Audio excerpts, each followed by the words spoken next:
Yo, yo, yo, yo, baby pop. Hey, y'all. It's your favorite perky barista, Juanita Michelle, and we are in JM Enterprises taping the Broken Entrepreneur Podcast. And as you know, we don't celebrate brokenness. We have recognized that sometimes things get broken. And when we recognize it, that means we can go about fixing it. Today, y'all, I know. So if you're watching, and you're watching regularly, you're going to say, yeah, you're excited. But guess what? I'm excited. I'm excited. Why?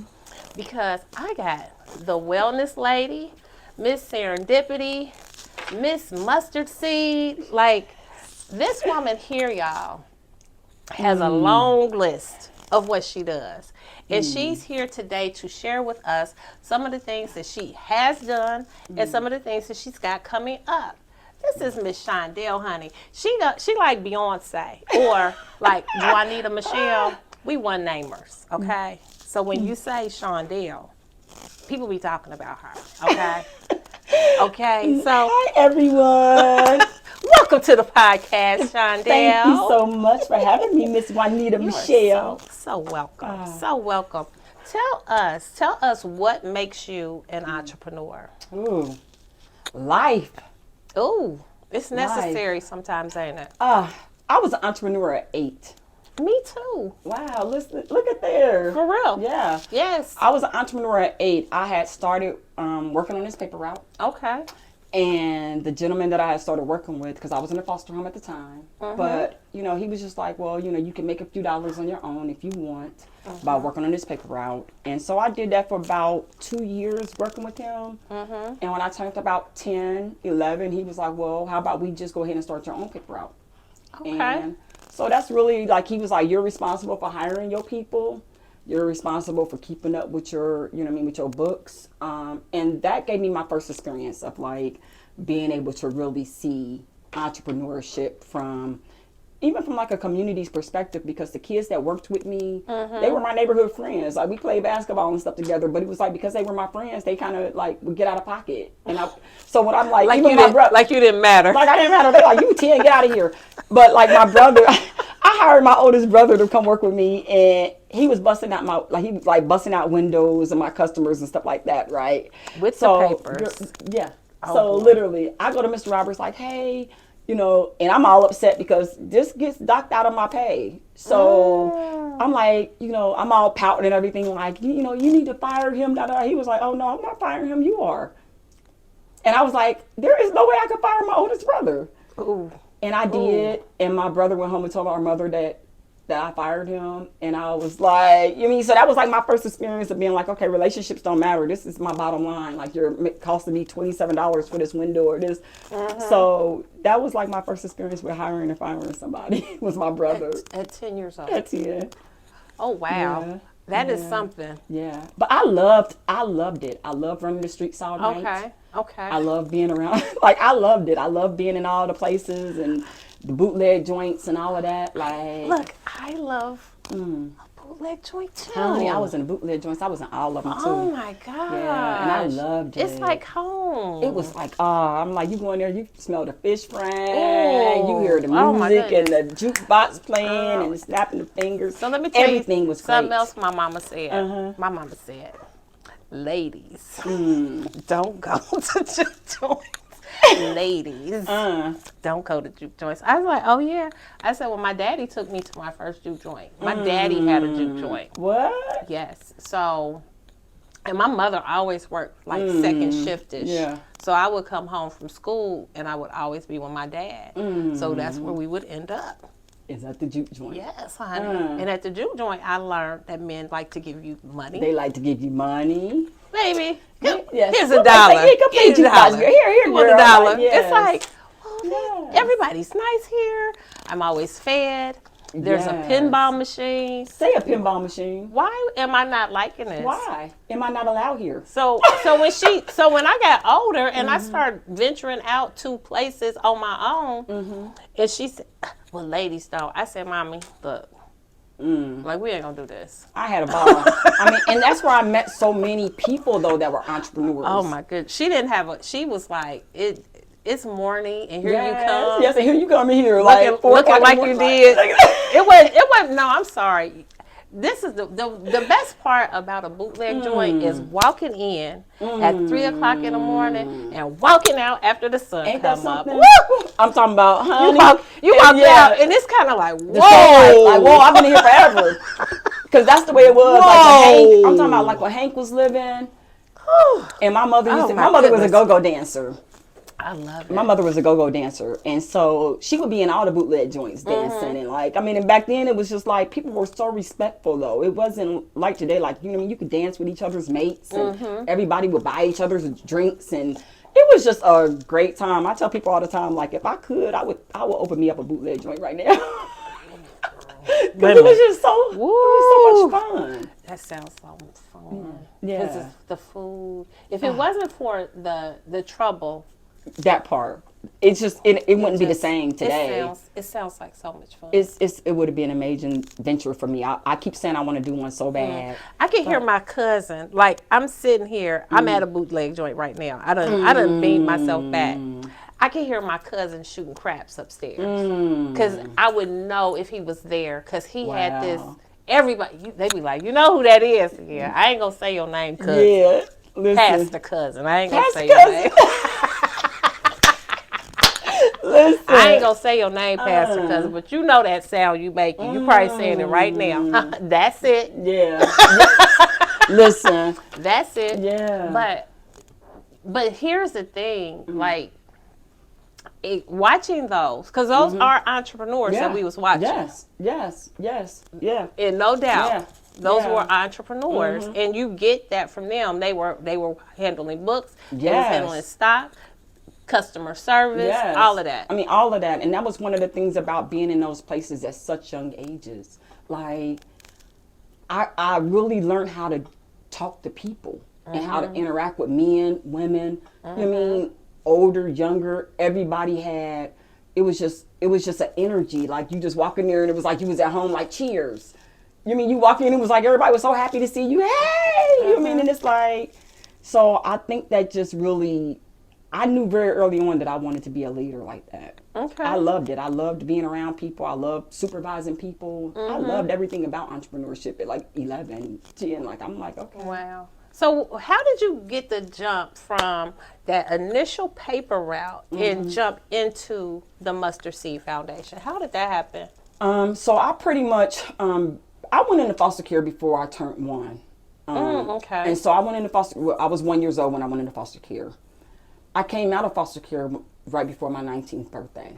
Okay. But I had my daughter when I was 17, Taria. So when I came out of foster care, again, though, my whole time that I was in foster care up until about the age of like 13 or 14, I ran my paper route. So when I came out of foster care, then I went, you know, back to school. I wanted to get into nursing, so I started working at Maria Joseph nursing home, and I loved the medical field. I did. And it was funny because when I came out of foster care, I remember one of my caseworkers saying to me, Shondale, we would like for you to go back and start volunteering to talk to other girls, like other teenage girls coming out of foster care. Because when I say I had to advocate, like, I fought tooth and nail to keep my daughter when I was in foster care. Because back then they didn't have no teenage moms homes. So everything back then was like about separation. And so I fought like really hard to be like, no, my daughter, when I leave foster care, my daughter's leaving with me. We're not going to be separated, so on and so forth. And so when I came out of foster care, my caseworker was like, you need to go back and start talking to other young ladies that's in foster care. And I think that you could do great with, leadership, so on and so forth. I went to this house called the Greenleaf House, and this was like in 1999. And I went to this house called the Greenleaf House. It was ran by Lutheran Social Services. And I felt like I was at home when I walked in. Oh. It was just like I had I loved everything about it. I loved the girls. Like, I was closer to their age, but it was still like, it just gave me so much purpose. Okay. And so I knew then that God had told me that I was going to be doing something like that. But I was so fearful of like, even when he like, oh, you need to do a teenage mom, and I'm like, I'm looking around like, you can't be talking about me, like I'm still bad, like, you know what I mean, I'm still challenged, I'm still going through a lot of stuff through this system. And so I worked in hospitals, worked in nursing homes until about 2005. And it came back around again, like this teenage mom's home. And so I'm working over at Dayton Rehab, and I started talking to people about it. I'm like, oh, you know, I'm about to start this teenage mom's home. And I mean, I'm just talking and just talking about this whole teenage mom's home. I have no idea what I'm talking about doing, but it's like, it was just in me at that point. Like, I got to do it because I know God ain't going to let me. Like, I mean, it's like every time I turn around, every couple of years, it's coming back around to me. Like, oh, teenage mom's home. And I'm like, are you sure? So this time, I couldn't run. And so about 2007, I started putting together this board of directors. And it's funny because one of my first people that I had talked to, Katie Crosby. Oh, yes. Her and I have been good friends. Candy was my best friend, which was her sister. So when I started talking to Katie about wanting to start this teenage mom's home, she like started to take me as like a mentor. Like, I'm talking about, so I would tell Katie all these ideas that I had about for this teenage mom's home. I'm talking to everybody, like foster children's services and them. Like, I'm doing this. I don't have no home. I don't have no building, no nothing. I don't have no credit. I don't have no money. I don't have nothing. But Katie heard me, and she really started to pour into me, and she started to hold me accountable based off of the things that I was telling her. Okay. So I would call her in the middle of the night, like, I got another idea, Katie, I'm gonna do this and that. She was like, Nicole, write it down. And I'll never forget, she gave me a notebook and a pen and was like, I don't care if you wake up in the middle of the night, write down whatever comes to you. Absolutely. And that's how I started, you know, really looking at doing the Mustard Seed Foundation. And it grew from there. So I had people like Dixie Allen on my board and Mia Spells. And I had people on my board that was like, had absolutely no reason for real, because Shondale was just this foster care youth that worked in a hospital. Nobody knew me, but it was like building these relationships. Like Mama Daria was on my board. So yeah, that's pretty much where it started for me. Wow. So so it started in 2000. 2007 is when I officially incorporated. Okay. And you're still operating the Mustard? I'm still operating it. Okay. So how many young ladies do you serve right now? 7. So there are, we could have 8 teen moms and their babies in the house. Currently we have 7. And so I took my very first residential client in 2010, before we were doing like teenage moms groups. And that was one of the problems that we were finding, was that girls were transit. We couldn't keep up with them. You know, we would have them in a group one day, 2 weeks later we can't find them. They're couch hopping around. So that's why God had to bring it back around. Like I keep telling you, residential is your thing. But again, I'm trying to do it the easy way. Like, I do groups and so on and so forth. But it was like God just kept showing me that they need to be in. They need a place. They need a place. Okay. They need a place. And so 2010, Precious Blood had a building over there at the Yellow House. And that's where we pretty much started our program residentially at. Wow. Wow. Yep. And I was the first one. I was the first. So Solid Rock Church had a teenage moms program. I remember residential. that. So that's where I went to and started getting my training up there with Beth Ward and them. And that was an experience that just really, you know, took me to, that catapulted me. You know what I mean? Okay. Because, and then when I got open, they actually transitioned their program to like adult women and drug addiction and abuse. And I'll never forget, I asked Beth Ward like one day, like, well, because, I mean, it was hard. It was really, really hard when I first got started. I mean, it was hard. And I remember asking her, like, why did y'all switch y'all focus? And she was like, Shondale, we was going to do that before you even, you know what I mean, came to start getting trained. I said, well, why didn't you tell me how hard it was? She said, because you would have never done it. Wow. Yeah. And so here I am 16 years later. Oh, congratulations. Thank you. You are such a, like, 1%er. Like, you know, because when they say most businesses, whether it's nonprofit or not, fail within their first 6 to 12 months. So when you're saying that you've been in business for 5 years or 10 years or 16 years, you are an outlier. Wow. Yeah. Wow. You are against the grain. Wow. Yeah. And I tell people I'm too stubborn to quit. And I mean, and I've had a lot of turmoil. I mean, I've had people try to steal my business here. I've had people. How do you steal a house? It was that a horrible belongs to you? experience. Yeah, it was a horrible experience. And that's one of the things that, you know, a lot of things like before, even when I was child in foster care. I dealt with a lot of the trauma and the hurt from like, but then to be like a business owner and going back doing business with foster care agencies, it's just, it's bad. So yeah. I mean, so people are like, I'm surprised you still open. I'm like, some days I'm surprised I am too, but God just made me so forward tough. Like, you can't make me quit. I like that. I like that. You can't make me quit. Tough. Like, yeah, like when I get ready to walk away, it's because God has called it to be such. Oh, absolutely. Yeah. I decided, so Third Perk, a lot of people know me from Third Perk, but it wasn't my first brick and mortar. Okay. So my first brick and mortar space opened on one day and closed 6 months later. So one of the things that I promised myself in my journey with Third Perk is that, first of all, when I did my first business, I was a very immature Christian. Okay. So I remember starting that business, and the Holy Spirit, which I called my gut instinct at the time, I called it my gut. The Holy Spirit said, wait. And it was so loud. It was so loud that, I mean, it could have been like a rock that said, just like hit me. It was that loud. It was a weight. And I was walking across my mom's yard and I heard it so loud. And I stopped and I was like, I got this. Yeah. So I kept pressing. So that was in 2002. Third Perk opened in 2015. So in 2013, when I decided to move forward with opening a coffee house, the thing that I promised myself was, as a more seasoned Christian, I'm not going to even call myself mature, but a seasoned Christian, I said that I would allow the Holy Spirit to guide me. So if it meant that the Holy Spirit was on the green, then I was going to put my foot on the floor and I was going to go, say that. But if the Holy Spirit said, then I'm going to lighten it up. But if it was like, stop, like, it wouldn't have mattered what was going on. I was going to turn the lights off and go home. And I believe that I got we should stop. And it took me a moment just to catch up with it because it was an emotional move. And we're here with this podcast because I had to evaluate things. But having the Holy Spirit talk to you and just to be a part of your journey. Best decision I've ever made. Telling you.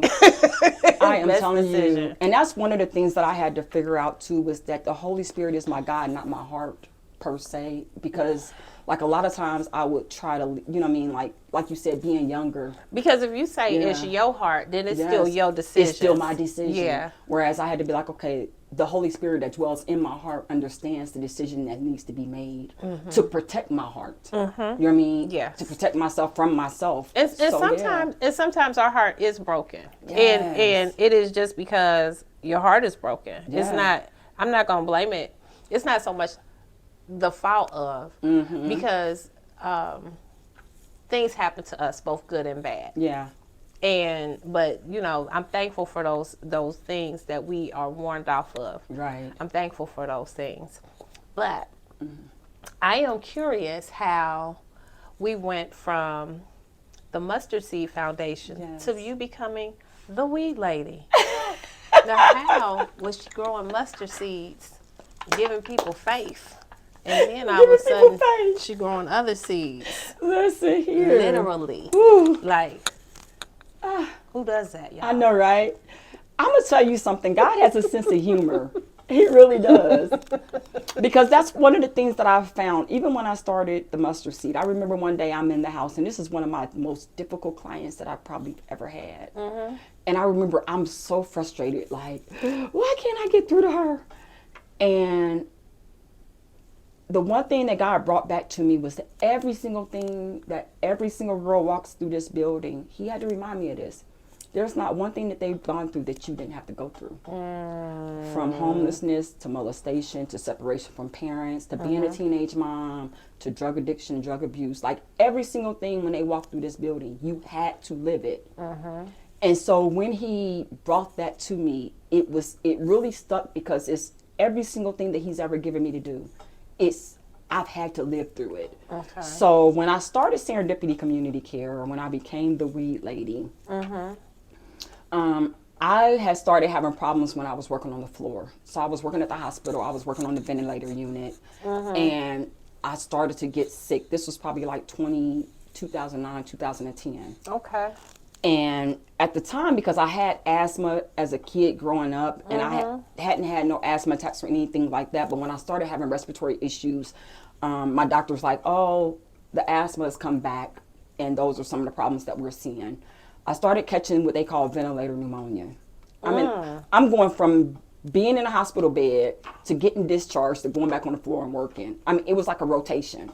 People were like literally like, Nikki's in room 502. Like, it was literally like the nurses and stuff got used to me being like, okay, you guys, I'm about to clock out and I'm about to go lay in the bed. Like, like they're about to admit me. Like, I mean, it was a mess. At the same time, I'm running mustard seed at this point. Okay. So I'm running mustard seed and I'm in and out of the hospital. And so my doctor started to tell me, like, Shondale, there's something else going on with you. This isn't just asthma. It's just not respiratory. You have something else going on with your blood work. There's some type of autoimmune. Again, I don't want to accept that. Yeah, I'm like, I don't accept that. Like, it's just asthma. And so Marquetta Colbert, I started seeing her. She's saying the same thing, like, Shondale, there's something else going on, because you're going from like 0 to 1,000 within moments. Like, literally, I'm trying to leave the mustard seed to make it to Marquetta's office, and by the time I get there, my stats are like 70 something. I'm literally having to be transported by medic to the hospital now, because now I'm playing around with my life. Like, and Marquetta's like, enough is enough. So she started to evaluate me, sent me to a rheumatologist to have my workup done, and they're like, yeah, you have lupus. Whoa. 2015, I finally let them diagnose me with lupus. And so, but again, between 2015 and 2018, I'm still in the hospital bed. I'm literally having staff meetings at Good Samaritan from the hospital bed. Like, I'm telling my team, come up there to the hospital. You know what I'm saying? Before I get ready to get my treatment, and I can't breathe. I'm on ventilators. It was a mess. Oh, mercy. Yeah. So I started to get frustrated with my medical care, because now I'm like, well, I'm going from having lupus to now I'm having problems with my kidneys and stuff because of the medication that they have me on. So a friend of mine's, I'm going back and forth to California at this point, and he like, why don't you just try medical marijuana? Have you ever tried it? And I'm like, that's a drug. It's a gateway drug. And I remember him sending me a box, and it had like brownies in it, Rice Krispie treat cookies and stuff. And he was like, just try it. Just see if it's going to help with your pain. Because at this point, I'm in pain all the time. And I started eating like the little brownies and stuff. And I'm like, hey, this is working. Like, I'm feeling better. I feel good. I feel good. Like, and it wasn't what I thought was like, I'm going to be high and out of my mind. It was really like relieving my pain. We're now, and I was never one to take pain pills. And my doctor knew that. Like, don't give me no pain pills. I'm cool. But whenever I'm in the hospital, I'm on morphine. They got me on fentanyl. They got me on all this stuff in the hospital. And I'm like, I don't like the way I feel. So then I started using the medical marijuana. Like I said, just eating like the little treats. And it was helping me. And I found the longer, I mean, like, I'm staying out of the hospital longer and longer, and I'm using less and less of my medications. And so I went from really looking at it like, okay, how do I, because it's working for me. I've been out the hospital now for a year. It has to be something to this. Okay. And so I started looking at it more so from a business perspective now, like, okay, I don't want to just be a consumer. And I just happened to be in DC, and they were talking about, they have this conference in DC talking about medical marijuana. I'm there on a whole other different assignment. And I happen to go to this room. They're talking about medical marijuana. Ohio is on the board, like, as one of the states that's about to get medical marijuana. I had not heard nothing about it in Ohio at this point.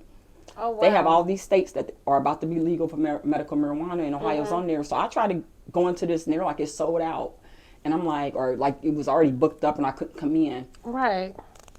Run into this doctor, and he happens to be a physician from Ohio. And he's talking about he's about to be opening up his own clinic. And so yeah, that's pretty much like, I started looking at it like, okay, well, if I'm going to be using this as medicine and it's working for me, I want it to be able to help impact the lives of other people in Montgomery County. And so I applied for licensure in 2019 to become a medical marijuana shop. And surprisingly, the same doctor, Dr. Mueller agreed to come on with me, and that was pretty much like, Whoa. yeah, Okay. yeah. So he's my medical director, and I opened up in the Oregon district in June of 2019. So I can go, well, not me per se, because y'all know she don't do no, Uh-huh. yeah. Uh-huh. I just don't like the way I feel. I got you. And I got so, but for someone who is seeking assistance with medical marijuana, what do I come to you and get? Do I come to you and get the weed? What happens? So you come to me. So the first step is that you come in and you do a consult. You have to be able to have at least one of the 25 diagnoses that's approved in the state of Ohio. Okay. So the state Ohio Pharmacy Board set those 25 criterias. So you have to have one of those first. So that's going to be one of the first questions I ask you. Like, do you have a pain diagnosis? Do you have epilepsy, cancer? What is it that you're wanting to treat? Okay. I need proof of your diagnosis. So they bring that with them in their ID. They have to be a resident of Ohio. When they come in and see my doctor. They can get their medical marijuana card with us. And so after that, then they can start coming into the dispensary and shopping for the medicine. Because technically, we put you into the Ohio Pharmacy Board. So it's just like if you were going to go to Walgreens and get your prescription filled. It's the same prescription system. Okay. And so the state sets your prescription amount. So based on what they set, based on your diagnosis, then you could go into the dispensary and just start shopping for your items that you need. Okay. So you're a clinic and a dispensary? Yeah. Wow. I didn't know. I didn't know. Yes. Okay. So how many clients do you have? Oh, hundreds. Oh, that's awesome. Hundreds, thousands. Yay. Yeah. How do you handle being the director of the Mustard Seed Foundation and managing Serendipity? How do you manage all of that? One of the first things I had to do was, and people say that all the time, like delegate. Absolutely. And it's a millionaire mindset. Yeah, and I really had to do that. I had to take my hands off of like the day-to-day operations of Mustard Seed. One, because God had instructed me to. Before, I was so afraid to turn over the reins because I had been taken advantage of so much, and so many corrupt things that happened that I was so afraid to just release some of the the responsibilities. But once I got to that point where I was like, this isn't my organization, it's God's. So that's the first thing I had to be okay with. Like, if it's God's, then they can't steal it. They can't. You know what I mean? Yeah. So once I came to that and I started to really heal from a lot of that pain, I was able to really start focusing on Shondale, the person. Okay. Like, what do I need to do for my own health? What do I need to do for my own well-being, my own focus on my own healing? And Serendipity was a great transition for me because it was almost like he gave me serendipity to release some of my role with the mustard seed. It needed to happen. Wow. So we have, one of the reasons why we brought you on today is because we wanted to talk about this docuseries. Yeah. What is you doing? Yeah. So Beyond the System. Yes. And this is a project that has been, I'm talking about for years. I've tried to write a book about my life. I've tried to do a movie about my life. And every single time the Holy Spirit is like, stop. And this time with Beyond the System, God gave it to me such a bigger perspective. Like, it's not about Shondale. So I need you to remove the fact that this is just something about Shondale. This story is bigger than Shondale. It's generational conversations that need to happen. My mother was in foster care. My grandmother passed away. Yeah, my grandmother passed away when my mother was 1. So my mother went into Sean Acres back when, like, Sean Acres was not foster care. It was like institutional. So God started to show me like the layers that I needed to look at from a bigger perspective, because as long as you're focusing in on Shondale, you're too emotionally attached to it, and it's too individualized. So now with Beyond the System, it's a broader perspective as to what the foster care system, not only just the foster care system, but what did crack addiction do to our community? What happened in the 80s to divide families Oh and my separate goodness. us? So I have a different viewpoint of our crack epidemic and what it's done to our children and our students. Yeah. So the one study that I'm waiting for that has not been done, I don't think it's been done.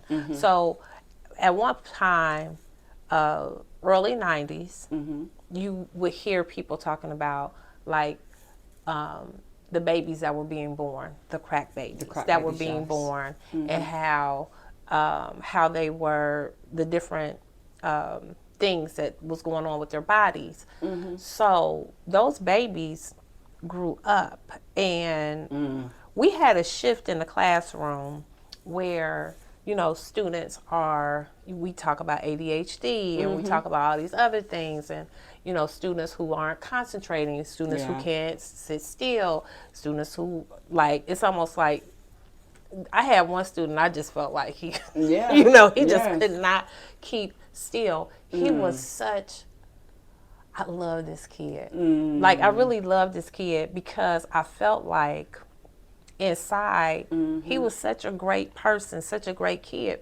It was like he couldn't sit still. Yeah. So when I was thinking about, you had that group of students who, again, are, they grew up. Those are those early 90 babies. Yeah. And now they're in school.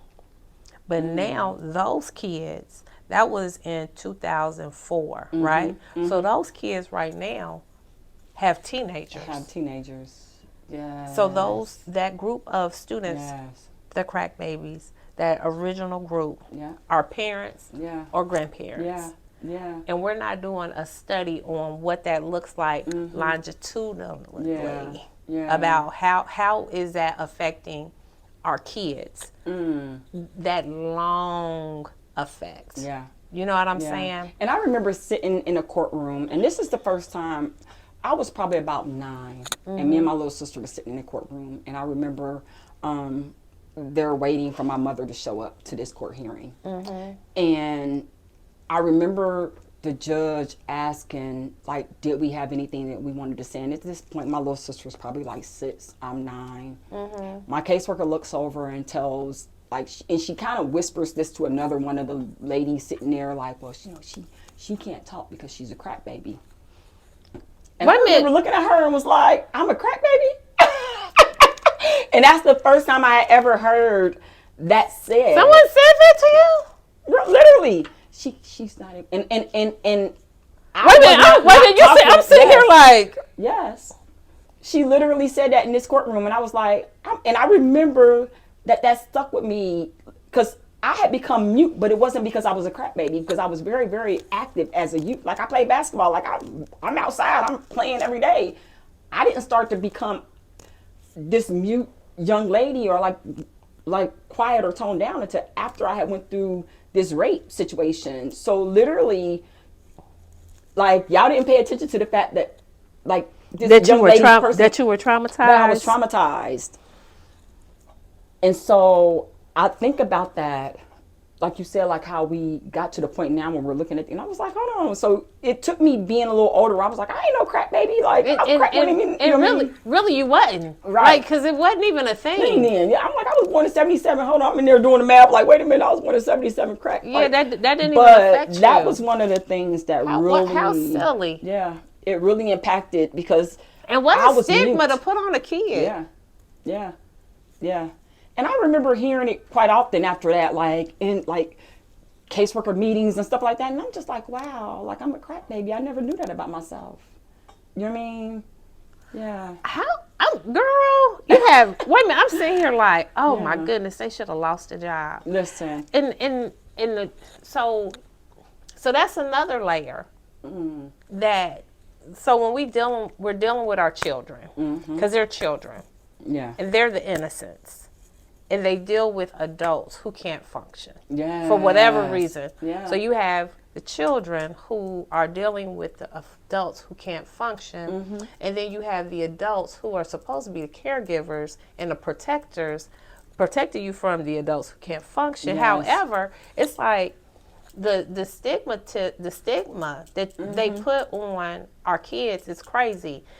And shout out to our SHE-Roe, a 2023 SHE-Roe, Shiren Jones. Shiren Jones works with Equitas Health, and she's on a mission to change the stigma that we put on HIV. Yes. And, you know, because we have so many people who walk around with HIV Yes. and they're not sharing that they have HIV, and they're not sharing that they're living a healthy life with HIV. Yes. They're just living with it.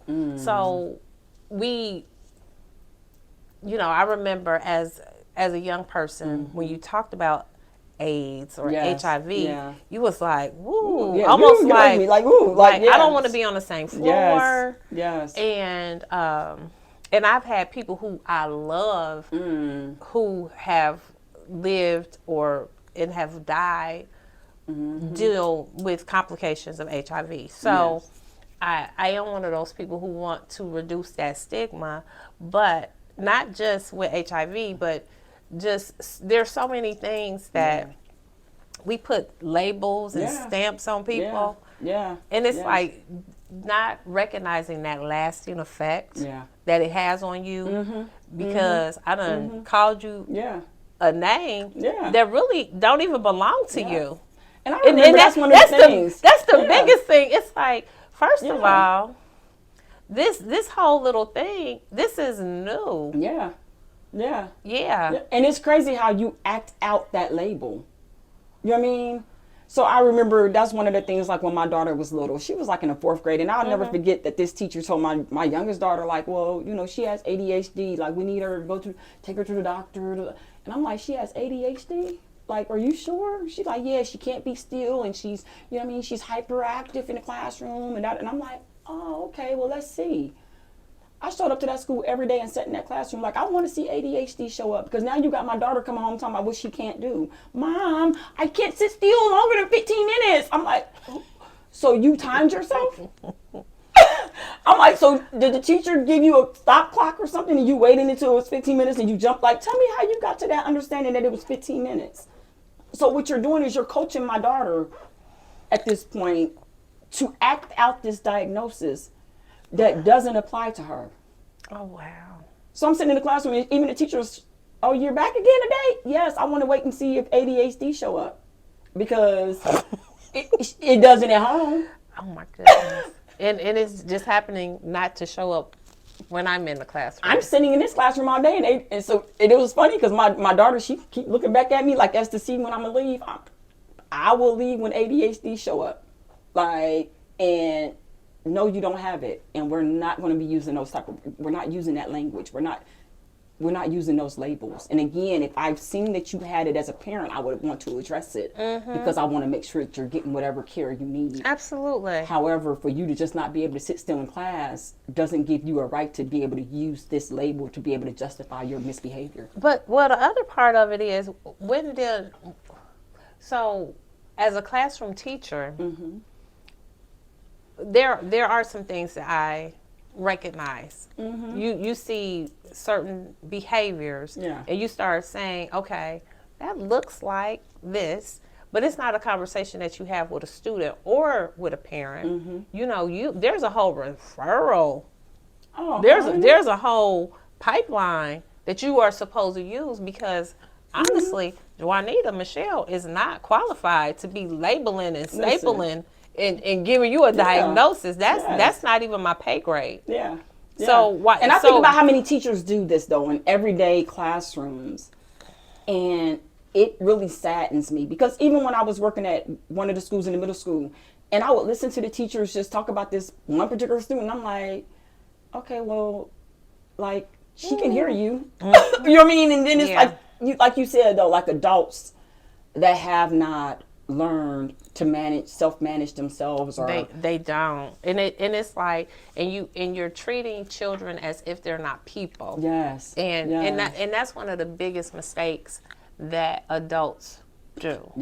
You know, when you are treating a child as if they're not ingesting what you said. like Yeah. their little ears are immune, or as if they're not affected by those bad words, those Yeah. choices that you're Yes. making as an adult. As an adult, like Yeah, but you are their first line of defense. Yeah. And yeah, so my friends laugh at me because I'm a feel good teacher. Like I really students say they love you. Who They just does? loved you. Like it's so funny because I was talking to Bobby the other day, and she was just like, "I just love her." Well, so Bobby, I remember Bobby as a freshman, and I love Bobby because I understood some things about Bobby. Yeah. I recognized some things that we had in common. So one of the things that Bobby and I had in common is that she was like a baby of a family who overloved her. Yeah. So I am a baby of a family who has overloved me. And a lot of times when you're overloved, and this doesn't say you're not loved or Yeah. somebody else Yeah. isn't loved, but sometimes when you are from a family who has just loved you and everything you do is great and this and that, and we're going to give you everything. So she came to high school and she had all the things and she's smiling all hard. And she's a cute little girl. She's made up really cute, and everybody loves her. I could tell. And sometimes when that's who you are, and when you are a light, sometimes it's hard for you to go into spaces that where other people don't understand their own selves or whatever. Yeah. But Yes. you know, and I think she got her feelings hurt some. She got her heart broken some. She probably made the wrong, she probably got into the wrong things. But that's all about growing up also. Yeah. So growing up isn't, like Johnny Gill says, growing up can be a pain. Yes. It can be a pain. Yeah. So I was watching her make some bad decisions, Yeah. and I was watching her make some whatever. It's like, and I remember sometimes she'd be mad at me, and sometimes she was rolling her eyes at me. Little Bobby, yes. And then some days she was like, because I'm going to still be this same adult. But you wrong. Yeah. You wrong right there. Yeah. So I'm going to be like, you wrong. Yeah. And it was funny because like little Bobby's mom actually took me into her house. And that's how we like became cousins. But I was in this foster home off of Rosedale, and I was being sexually molested in that home. And her mother was one of the aides that would come into the house. And she would just be so nice to me. She was so nice to me. Like she would sneak me in food, me and my little sister. Sneaky, why was she sneaking in food? Because like they didn't want us to have food. Like they would, when I say the things that when that's the reason why I'm like, this story beyond the system has to be told. Because a lot of times they think about it like, oh, okay, these are foster care kids who are removed from their parents because their parents are neglectful, can't take care of them, drug abuse, whatever. But they don't realize that they put you in houses with people who use that as an opportunity to do horrible things to kids. What? You know that. So how is that? How was that allowed? Like how is it that the system continues to, like, the cogs keep turning? Yeah. In spite of us knowing that, maybe no accountability. And then I tell people, unfortunately, foster care youth are the most devalued in the nation. It's the most human trafficked system. Like foster care youth are human trafficked to like a whole nother different level. Literally, like you could go down and as long as you don't have no background, nothing on your background or whatever, or you've never been caught doing anything criminal, you can go down and go get you a foster care kid. And if your desire is to have sex with kids, they would be the ones that you would have sex with. Oh. Yeah. And so this is a lot of what we dealt with. That's why I was like, y'all could have just left us with our mother who had no lights or no water, but at least she, you know what I'm saying? Yeah. So, yeah, that's a lot of what we see in care. Have mercy. Yeah. Ah. Yeah. Oh. And then you report it, and it's just like, oh, you're just a foster care kid, and you're not believed. You're accused of telling a lie, and then, you know, you deal with punishment from that. So, yeah. Oh boy. Yeah. Oh boy, you made my bun has got a little bit tighter. Cause that's a lot to process because yeah, I have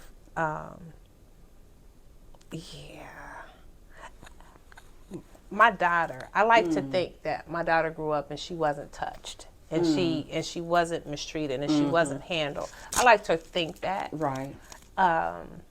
Because I know what I was trying to do around her. Yes. And even when my son, I have a full house of grandchildren. And I remember one certain day, my son sent his daughter to my house. So he was like, "Oh, I'm gonna drop her off," and I was like, "Okay." So then she shows up, and she in a car with friends. He done sent her off with friends.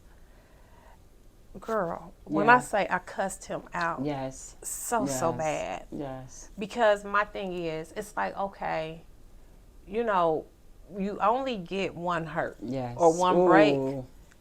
So when you break me the first time, you know I'm broken. You know I'm broken. And whether somebody healing me or fixing me, when you break me the first time, I'm broke.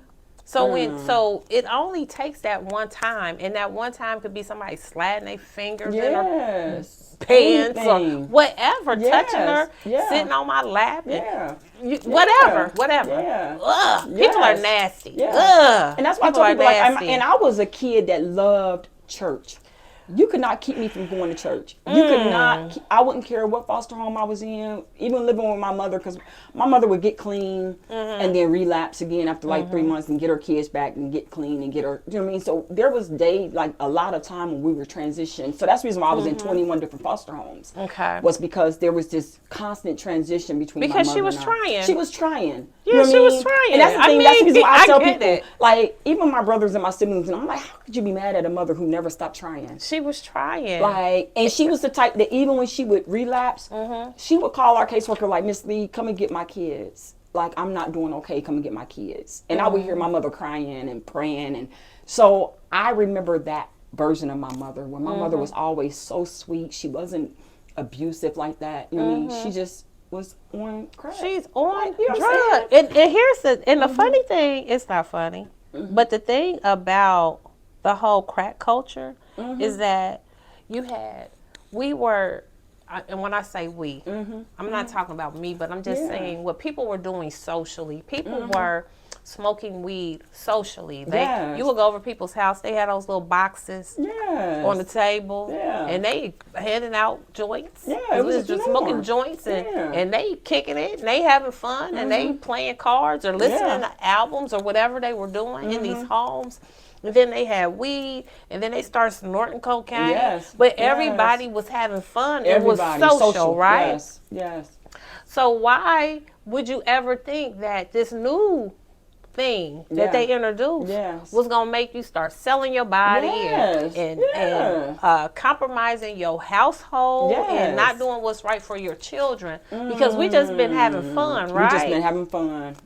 Yep. So we fell into these things because we were really just following these social cues. And that's why you had so many successful people, like so many people in Trotwood or General Motors and all these places, all these companies. They were losing their homes and their jobs and their families because they were just progressing with their happy. Like, we just being social. We just social. This is social drugs. And they were crackheads. What? How did that happen? Because we were just being social. And my mother started using drugs when she was still at Sean Acres, when she's like 15, 16. You know what I mean? So like you said, they're just in settings that it's just the norm. Just like we about to smoke some weed, we just about to smoke some crack. This new thing, like, girl, come on, it's gonna get you higher. Wait a minute. And that's what it's like, girl, we done got this. It's just gonna get you higher. Like, so. But then you don't find out what's going on until all of a sudden you can't do without it. You can't do without it. And now it's too late. Yep. Yeah. Yeah. And that's the reason why I think the conversation with beyond the system is so important, because, and I think that's the whole thing with the Holy Spirit, what he's been dumping into me over the last few years. It's like, it's bigger than foster care.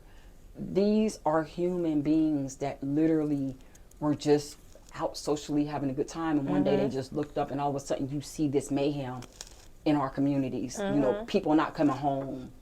For People out selling days. for days. Giving their cars away. Giving their cars away, leaving their kids, selling their food stamps. Like it was, I mean, and it was so many people. Like when I lived on Adelaide, there was so many of my friends' parents who were on crack too. So we were learning how to just survive without the adults around us. Right. You know what I mean? Yeah. And the thing about it is, for us, I believe, to me, I always say it was one of those things that really made me a lot stronger. Literally, because it was like survival mode. But now I'm at the stage of my life now where I'm like, when do I leave survival mode and start really living? Yes. Like, how do you really cut off that survival mode and just start to live like life as like somebody who was not conditioned to survive? It's like some days I'm like, how do I do practice. that? It's very much so. So that's why I'm like, now I had to force myself to put myself first, and it's one of the hardest things I've ever had to do. But even for you, and this is just me being on watcher, right? It also comes with having that relationship that gives you security, that lets you be safe, that lets you be, that gives you an opportunity to walk around in flowers, or like butterflies are just flying around you. I like to say, it's like, I'm like, I want to be in a relationship where I can just walk around and I just, and it's like, he got it. He got it. And that's literally like, even with me being on the road in that truck for 6 months, that was what God did for me. God allowed me to be able to be in a space where I felt safe. And I could just turn off. And I just... And lean on him. Honey, when I say I was out jump roping, I was out... Because one of the things I had to realize was that Nikki needed to be parented. Like, Nikki needed to be parented. And Shondale, you have to parent her. You can't wait for somebody else to show up and parent Nikki. Nikki needs you to parent her today. And when you do that, what is it that this inner child needs you to do? And one of it was like, I just need to play. Wow.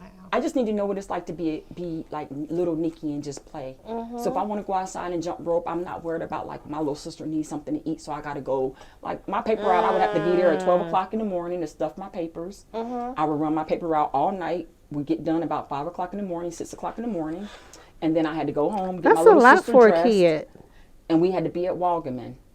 So, That's a lot for a kid. Yeah, and I mean, and I did this for years. You And said so, midnight. Yeah, I had to be outside at midnight for Mr. Roberts to pick me up.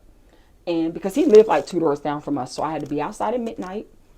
And I would literally run my paper out. So I would be in all the GM plants. I would be in the Mama Lou's, the Black. I would be in everywhere. Where were you sleeping?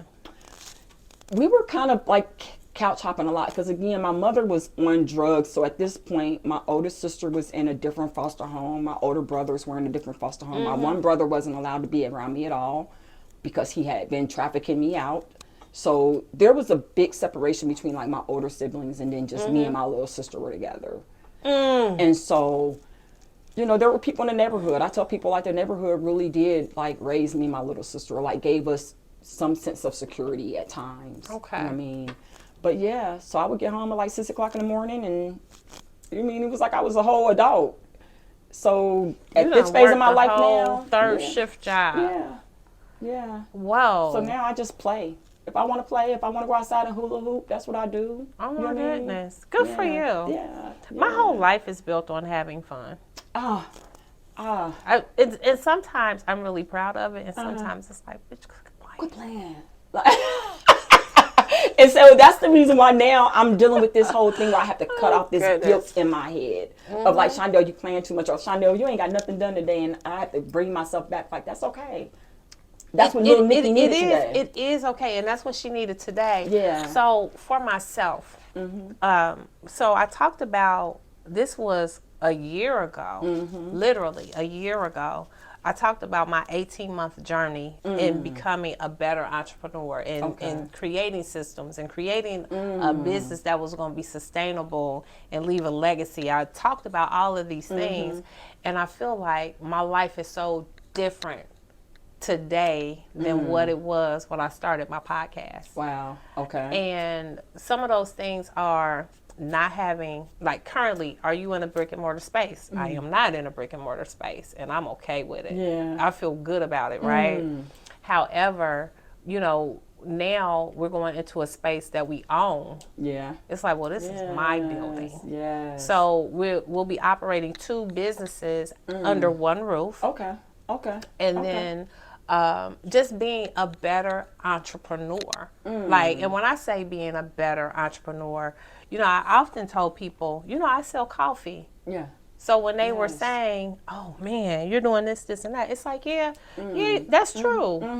Yeah, we got good customers coming through. And we was pretty steady today. Yeah. However, you know, we were selling coffee, and you know, coffee, like my average dollar sales, where someone like one of my mentors or one of my fellow Downtown Brown owners, like Jasmine Brown. Jasmine Brown may have a $25 average ticket. Yeah. My average ticket is like $7. Yeah. $8. Yeah. So you know, if we both see 100 customers today, them numbers are different. Vastly. Yeah. Vastly, yeah. Somebody made a nice little hump, and then somebody else didn't even make $1,000. You know what I'm saying? Yes. So when I just like to keep things relative. Yeah. So, you know, for me, I'm working on improving my streams and making sure that in 5 years that we have a more of a lasting system going on that is going to provide. Yeah. Yeah. Yeah. And that I'm going to be happy with, because at the end of the day, it's like, I don't think I'm happy with this anymore. Yeah. And that's the thing about entrepreneurship for me, is like, God really has shown me how to pause, pivot, do a 360 if needed, release. Like, my biggest thing was about the release. So even now, as I'm working myself, like, I've accepted that my season with mustard seed is coming to an end. Wow. And that was big for me because, again, even when I did business, everything was emotionally based. Okay. So I wasn't able to really. So now in this season, I'm having to go back and dial back and be like, okay, Shondale the entrepreneur needs to get training in this. Shondale the entrepreneur needs to be getting a mentor in this. Shondale the, you know what I mean? Like, I need to be doing. And financial literacy. Like, where are you finding those resources? That's a good question. I think I'm so in it. I haven't really probably started looking yet, to be honest. Okay. Just because I feel like I needed to heal some areas of my brokenness before I really started to dive into. Just like now, like, I want to do this community garden and so on and so, but I have to wait. It's like one of those waiting periods. Like, Shondale, get done with Beyond the System and see if that helps you with the part of your heart that's still broken. So that way you don't go into another community, like trying to do another community venture based on that brokenness in your heart. No, tell me, do you see a therapist yourself? I do. Okay. I do. And I love my therapist. And I love the experience because not only do I have a therapist, but I also do things now like journaling and meditation. And every morning, like, don't talk to me until I've meditated. Oh. Don't talk to me until I've listened to my gospel. And again, I don't put no time limit on that even. Like, even when we was in the truck, it was like, yeah, okay, I know we're getting up at like 5 o'clock in the morning, but you can't talk to me. I got my headphones on. And I'm in this space where I just let God talk to me. No, I'm gonna have to tell y'all. Yeah. Cause I be on Shondale's page on Facebook, because I don't care what Shondale's singing. I feel like she never knows the word. I never know the word. My daughter said the other day, she said, Mom, you mess up all the songs. I said, daughter. Wait. Let me give y'all Shondale. Juanita being Shondale. Oh gosh. Oh gosh. She's like, listen. Wait a minute.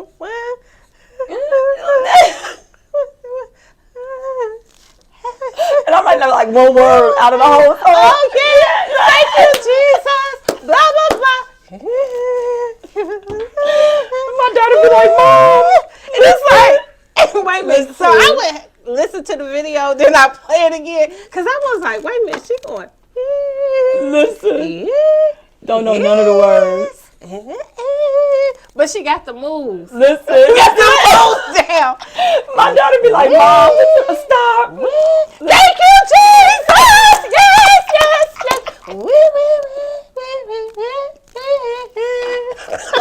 Sis, listen. I be like, honey, you can't tell me nothing. Cause I was like, wait a minute. And then I watched another video. And I was like, well, she didn't know the words to that song either. Mom will be like, you didn't know none of the words. I be like, oh, God. She's making me. But guess what? God knows her heart. Listen. And I tell people, connected through music. Girl, I ain't mad because but here's the thing. I be watching and I be like, listen. but I be cracking up. I said, cause she getting her praise and worship. Honey, it's I can't go a day without it. And it was the one And thing I ain't that mad at that. I can't go a day without it. Good for you. Yeah. And I had to make that priority. And because I had to start teaching myself to open my mouth again. I had to go through, chakra healing and really understanding how important my throat chakra was even. Oh, yes. Because my throat chakra was so closed off. We be blocked up. Oh, goodness gracious. And that was one of the things that the fear of hearing myself speak. So God was like, okay, well then let's go another route because you love music. You love to sing. I sang in the choir when I was little and so on and so forth. So that was how God got me to start opening up my mouth again. Good for you. Yeah. Good for you. Yeah. I had a chakra journey. So I was still in my marriage. And I remember going to have my chakras balanced. And she said, she said, your heart is not getting any energy from your heart. And I was like, how you ain't getting no energy from my heart? I was like, but I am love. But I am. I am love. Yeah. So we started talking, and I hate to say this, but I'm going to say it. So I had got to the point where I just wasn't going to love my husband. I had decided that I'm not going to love you because I feel like for whatever reason, we weren't working.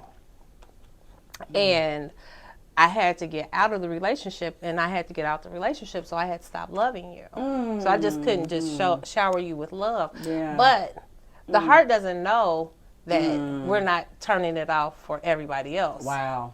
Because we said we're going to stop loving. Yes. So then we stop emitting love. Yes. So we can't just say, Turn well, it on and off, I'm going to give you my love, not you. No, when you make a decision. Yes.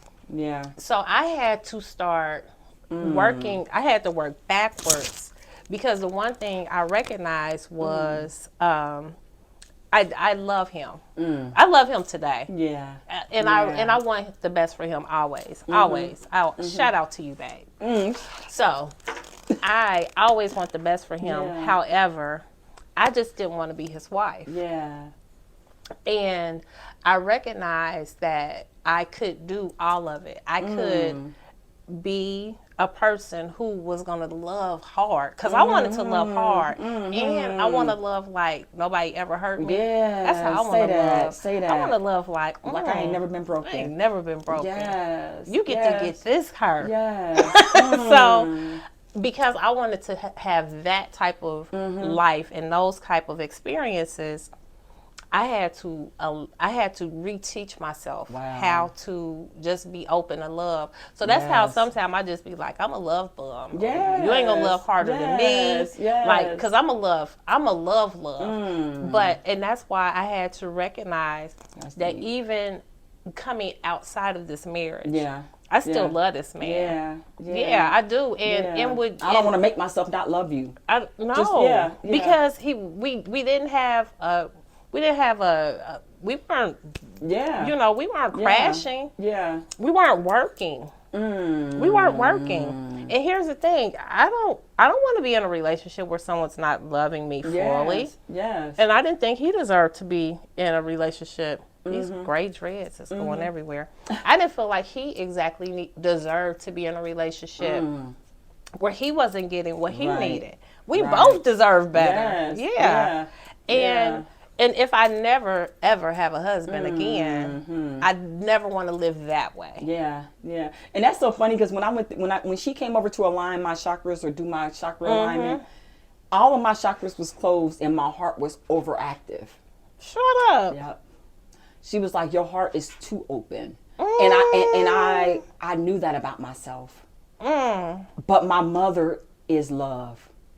Wow. Like that's the one thing that You're consistently, like my mother is love. And my mother taught us that wherever we was at in any environment, homeless, shelter or whatever, like this is what love, like action. My mother was an action love. Like, you know what I mean? Like, so everything she did, even in her addiction, resembled love all the time. Wow. So she had to work with me on like helping me to control my heart chakra. So that way I started to use wisdom. Like, so if my crown chakra is open and my third eye is open, my heart doesn't have to work so hard.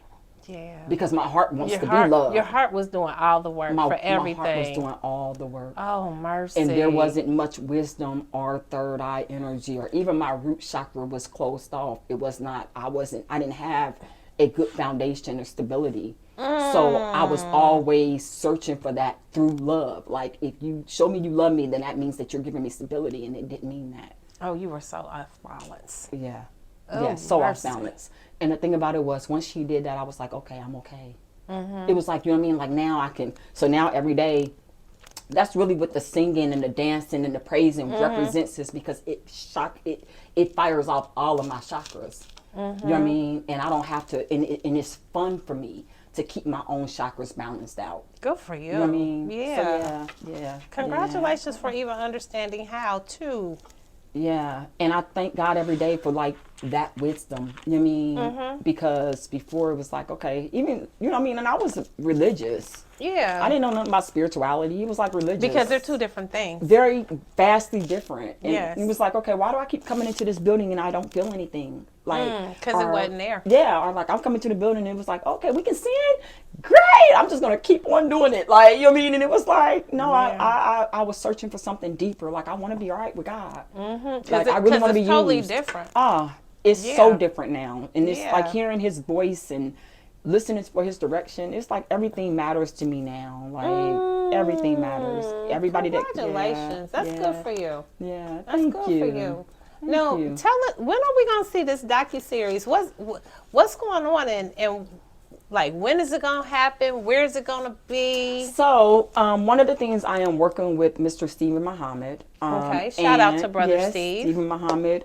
He is the person who is actually doing my directing and producing of this film along with myself. Okay. And right now we're in the stage where we are we're getting people who want to sign up to be in this docuseries. So, again, I want to hear this from all different types of voices. I don't want it to just be like foster care youth. So I'm asking for teachers that work with kids, that's, you know, they've seen individuals come through their building, foster care youth, counselors who might have worked at children's services, caseworkers and therapists, and you know what I mean? So I want to be able to get a vast majority of people that is going to come in that's going to be involved in this. So that's the stage that we're in right now. We're asking people to come in to participate. But then the second part of that is I'm actually doing like a fundraising effort to be able to raise the money to make sure that the docuseries is done properly. Okay. So that's the phase that we're in right now. The goal is that we have this done by the end of this year. So right now, again, we're going to start shooting probably like within the next month. We'll start, you know, putting the people that we already have lined up, you know, to start doing the shooting. So how do people, like, if there's someone in this broken entrepreneur family and they want to support you, how would they go about doing that? So one of the things is they could go to the Serendipity Community Care website. We have a link on there where they can actually go on there, and we're accepting donations. There's a donation link on there. And then the second part is they can get on Facebook. Shondale Nicole, my Facebook page, also has the donation link. It has what they can click on if they wanted to be a part of the docuseries. They can inbox me on Facebook. They can call me. Oh, wow. So yeah, Okay. so all of that information is on Facebook, and then it's also on my website. Okay. Yeah. And I would be so wrong for those of you who would like to learn about medical marijuana. Yes. How can they get information about your services as a let's try that again. A medical marijuana distributor or service? So they could actually call me at the Okay. Serendipity number, which is 937-589-2222. Okay, and we'll have that right here. Yes. So they can reach out to me there, and that Okay. pretty much comes if they want to sit down and have a consultation. Like some people don't know what to go to the dispensary and get. So we'll sit down and do a free consultation with you. Like, hey, what is it that you're dealing with? And then we'll, let you know what our recommendations are. Oh, so they could call me about that, that's and neat. and that's a free. Like I said, I just want people to be able to have access to the medicine. Okay. Yeah. Okay, and I'm very excited for you that you're finding your health is much better Oh yeah. with this method. Oh my goodness. Because nobody It's- wants to live in pain or you know. It was a miserable journey. And I implore anyone who's dealing with autoimmune, lupus, anything, please reach out, because I know there's this stereotypes that's still surrounded around medical marijuana, but I promise you, it's the best medicine. It is. It is a beautiful medicine. And you can tailor it to how you want to feel. If you want to go to sleep at night or you're having problems with insomnia, you need an indica. If you want to be in the middle, No, you know Juanita don't sleep. Listen. I'm telling you, like, and it's so easy to get the medicine in your body. Like, eat you a gummy and go to sleep.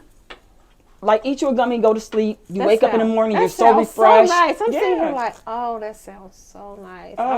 I'm just sitting here thinking about. Listen, you some need good energy sleep. during the day. Hey, I'm low energy. I've had, you know what I mean? I'm having problems with having energy during the day. Take your sativa. Eat you a sativa gummy. You're going to be the happiest little person running around here. So sativa, what is that? So your sativa is your upper. So Okay. it's going to give you an energy. It's going to give you the medicine. So it's going to it's help with pain weed, relief. but it's an upper. It's an upper. No, tell me. So explain that. Yeah. Because when I think about weed, I think about chill. And that's one of the things that most people have the experience of. When I smoke, all of a sudden I'm like chilled out, I'm relaxed, I want to go to sleep, I want to eat, I want to have munchies, whatever. But the thing that I love about the medical marijuana is that you can get it tailored to how you want to feel. So you have your So is indica, that- that's so your that's- indica couch. That's your downer. But okay, so but is that more than weed? No. It's not. just weed It's marijuana that's grown specifically. specific for that strand. So you know, Okay. like you hear people, oh, you got Kush, you got Cookie, you got. So it's all these different strands. Okay. But again, that strand is tailored to do exactly what it tells you. So, But it's still a natural thing. it's a natural. Yes, it's a natural medicine. Wow. Yeah. Okay. It's just based on the process and how I grow it. Okay. You know what I mean? And then how the laboratory, pretty much when they go, they package it, so on and so forth. So if this is a sativa plant, they're going to package it up and it's going to be sativa. You know what I mean? So, Okay. yeah, but that's why I love it, because, again, all day I could be medicated. So in the morning when I get up, I take me my little 5 milligrams of sativa, and I'm bouncing around. I'm having a good time. That's when you be seeing me singing on my video and all that. None of the words are right, but it's like I'm feeling amazing. It doesn't And so, matter, honey. She's praising the Lord. Yes, praising yes, the Lord. Yes. Okay. So yeah, I enjoy seeing people come in with bags of medicine, 13, 14, 15 pills, And getting rid of them. getting rid of all that, and now you coming over and you getting a Rice Krispie treat and you're fine. And your kidneys are protected. Yeah. Whew. So I do have a family history of kidney disease. And it does concern me. So there's a lot of things that I started almost 25 years ago, just changes that I made. We also have, in my family, on my mom's side, we have the women go bald. Yeah. Okay. And then on my father's side, my grandmother could sit on her hair at 90. Her hair was that long. They would wrap their hair up like Princess Leia buns, right? And so that's yin and yang. So for me, I think it was 2002, 2003, I did the big chop. I got rid of all my hair. I was like, no more relaxing. Okay. Because I didn't want to lose my hair. Got you. Yeah. And then I took it another step. Like a few years ago, I was like, well, I'm going to go ahead. I'm going to stop coloring my hair because I feel like my hair is getting thinner because my hair was that gray that I could color my hair, and then a couple of days later, my whole hairline is gray. And it's like, so forget it. Yeah. Just forget it. I don't want to fight this. So I'm like, I don't want that. And I still thinning my hair. So I just let the chemicals go. That was my why. Wow. That was my why. So it was like, no more perms, no more color. And just to do things naturally. Yeah. And, also African American women. I don't know if the perms are related to Alzheimer's or the rate that we have it, but it's just some things that we need to do differently. Yeah. And the whole story with kidneys with my family, or the kidney disease with my family. I try to drink water. You sound like me. I'm supposed to. Yeah. This is the only bottle of water. I haven't drunk it. This is all the water I've had today. I'm telling you, that's my biggest problem. That is my biggest problem, is the water intake. I'd be like, I don't know how people like drink water all the time, because I can't stand to go to the bathroom like that.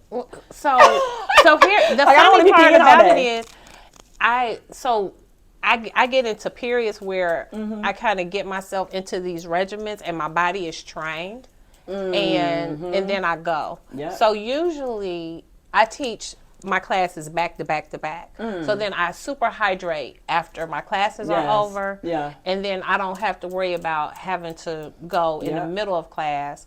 So I do more of my hydrating late morning, afternoons, but I do need to up my water. Yeah. Got to. Yeah. I got to. Yeah. And that's one of the things that I said during this season, is because I've been so intentional with reparenting Shondale, I've been adding things in slowly, things that I wanted to do. Good for you. Like juicing. And I love it. Like before I was like, oh my God, you know how much work this is going to take?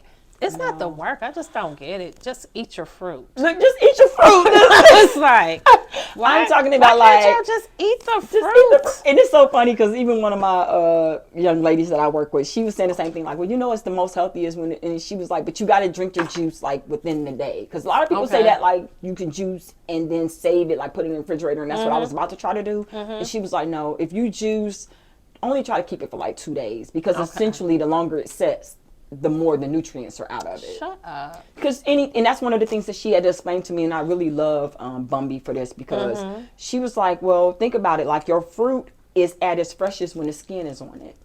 Yes. You know what I mean? Because the skin protects the actual fruit itself. So she like, once you strip the skin off, that's already removing some of the nutrients and the protection of the fruit.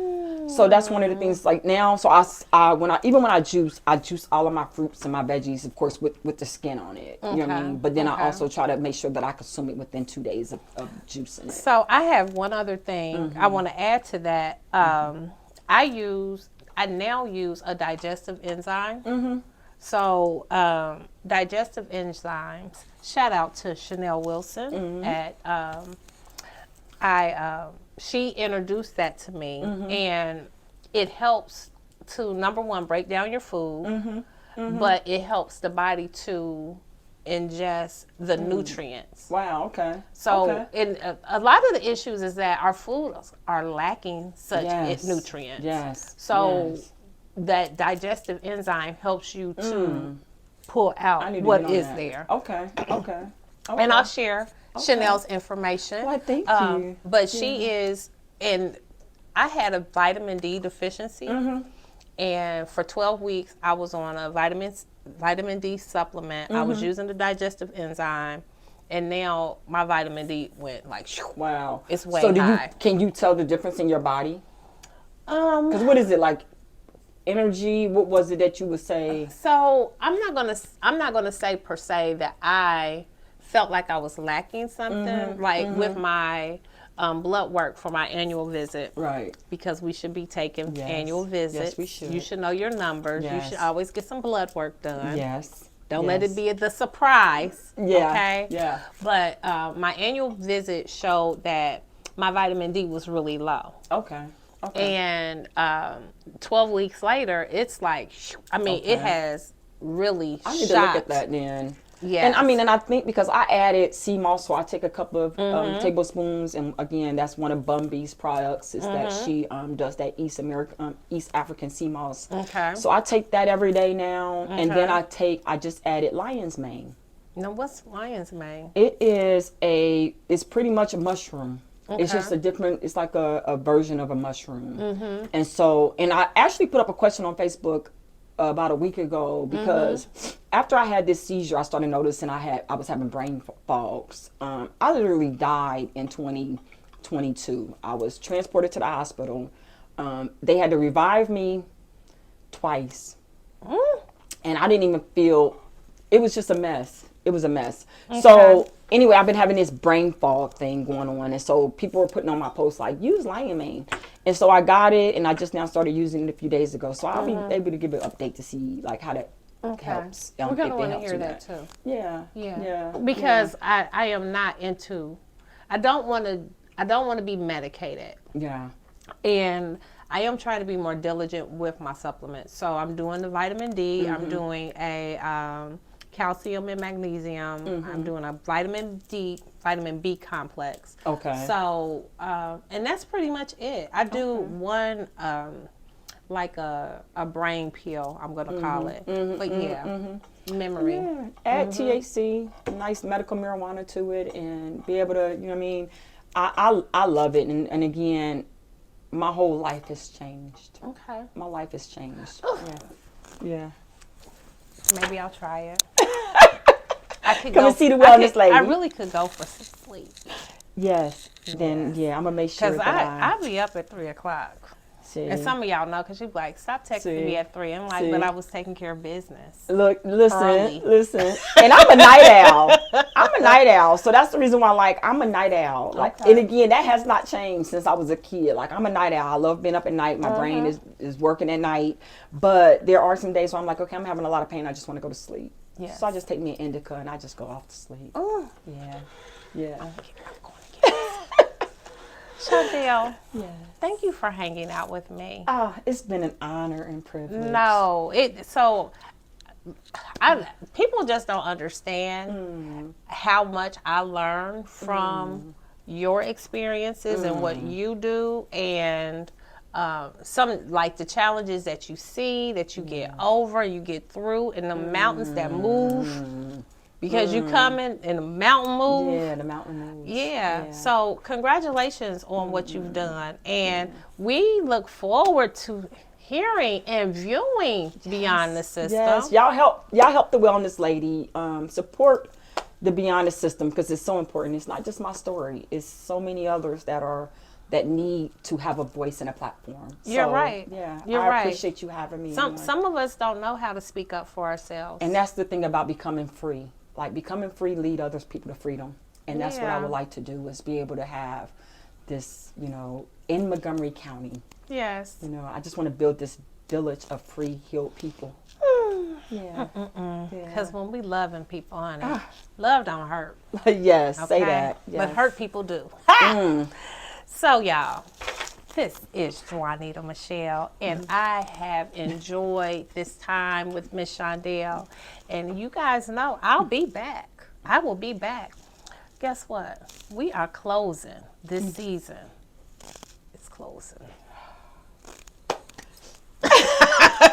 We is closing this season, but we will be back. And while we're gone, make sure you check up on any other episodes that you have missed. Subscribe and tune in for what we got cooking, because the soul food carryout is coming. Actually, when this video views, we might be open. Hey. 3907 West 3rd Street, y'all. Come and see me. I'm so excited about this, y'all. And before you know it, Third Perk will be back too. But until then, y'all, you keep going on the good stuff. And stay perky. Peace. Look. Bang. Yes. Yes.